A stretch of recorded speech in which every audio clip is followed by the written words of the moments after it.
Larissa asked me to read a couple of quotes from a man named John Piper, who's a well-known Bible teacher, and he talks about marriage and how this mystery refers to Christ and the church. And he says this: marriage is not mainly about prospering economically.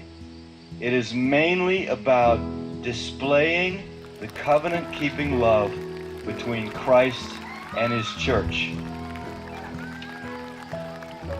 He says, knowing Christ is more important than making a living. Treasuring Christ is more important than bearing children.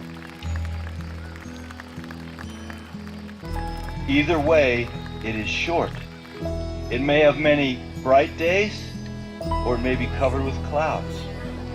But if we set our face to make of marriage mainly what God designed it to be, no sorrows and no calamities can stand in our way.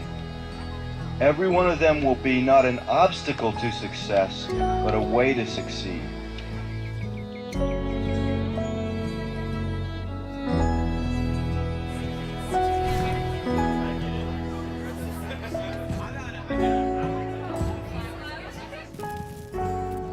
The beauty of the covenant-keeping love between Christ and his church shines brightest when nothing but Christ can sustain it.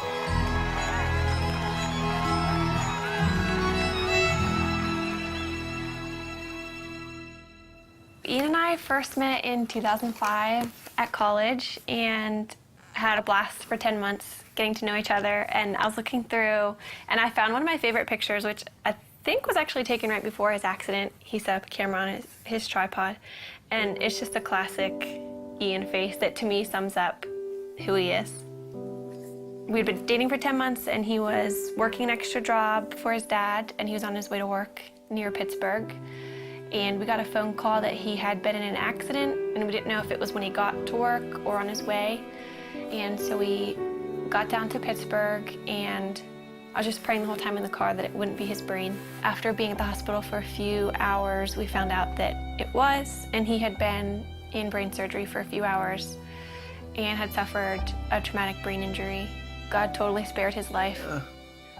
One night he was failing 4 out of 5 brain activity tests, and the next morning he was doing well and his brain was starting to respond again.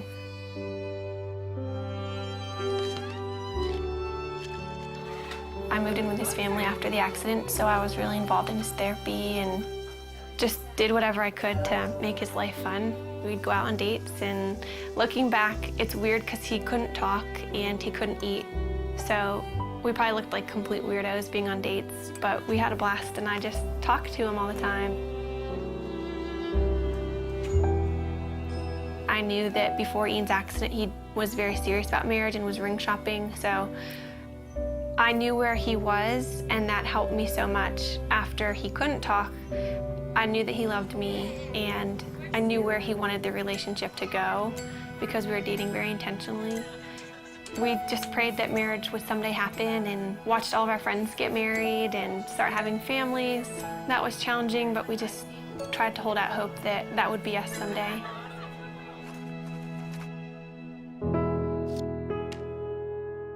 This is our board of gratefulness, and we encourage anybody who comes in to write a note of something that they're thankful for. It could be really small. Mine is just Saturday mornings, and it's just a good way that we found to be just practicing gratefulness. And Ian, I think half of yours say my wifey, which is pretty cool.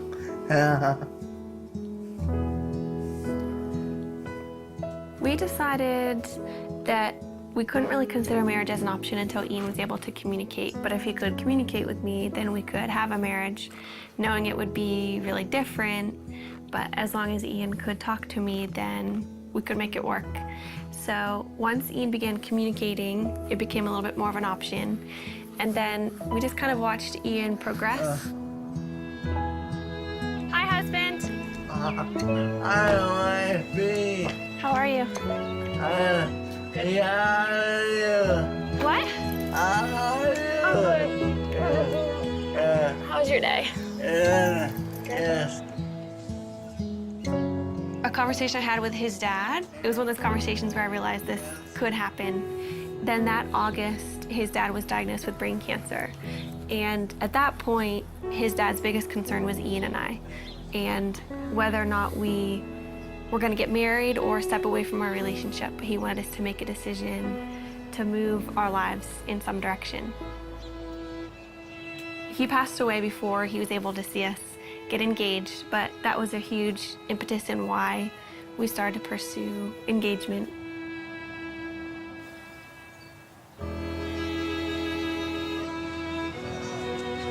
Throughout premarital counseling, we just used this momentary marriage.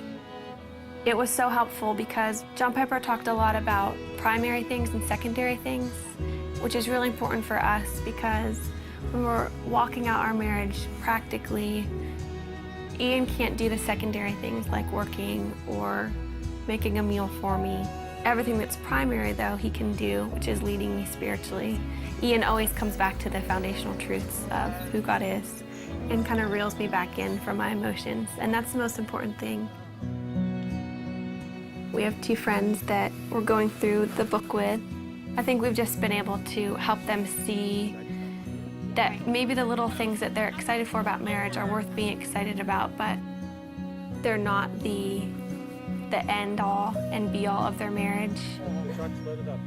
But we also have so much to learn, and we're learning from them and things that they share because our relationships are different and we can glean different things from each other. I think what helped us in deciding to make this commitment to each other, at least for me, is knowing that Ian wouldn't have left me if the roles were reversed, and that we love each other and we know that God's going to be faithful to our marriage. We're able to love each other with, I think, a more Christ-like love because of Ian's disability, and just to understand that picture a little bit better than if you were healthy. Yeah. Do you agree? Yes. What about God enables you to have a happy marriage? You know, What? he's awesome. He's awesome. Yeah.